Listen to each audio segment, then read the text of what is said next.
Cafe Kabuhayan ay isang tindahan ng mga coffee beans dito sa Quinta Market sa Quiapo.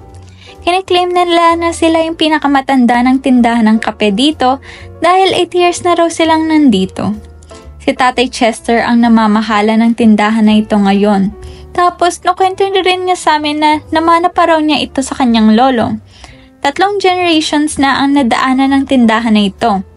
Ito ay ang kanyang lolo, tatay at ngayon siya. He started managing this store last 2002 until now. Bale, 22 years ago na yun, no? Wow, grabe yung history ng tindahan na ito. But wait, there's more. Kwento rin niya based sa previous experience niya, nung pandemic raw talaga nag-boom yung family business na ito. Dagdag rin niya na may plano rin siya na ipamana ito sa kanyang mga anak. And what makes this shop remarkable is that they only sell locally sourced coffee beans. Isipin nyo yun, local lang. Support local nga, diba? Ang coffee beans na tinda sa Cafe Kabuhayan ay pinapakita yung wide variety ng coffee beans na kayang ma-produce ng bansa natin. Ito ay ang Arabica, Liberica o mas kilala bilang Kaping Barako, Excelsa at saka Robusta. Hoy, may fun fact pa ako sa inyo. Philippines is one of the few countries na kaya mag-produce ng 4 types na coffee na ito. Kaya niyo yun?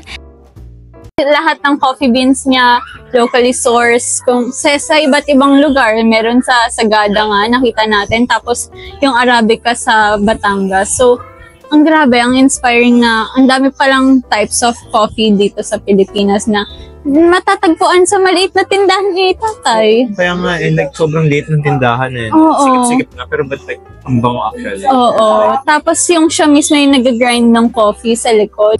Sana mas ma-boost natin yung local farmers natin, no?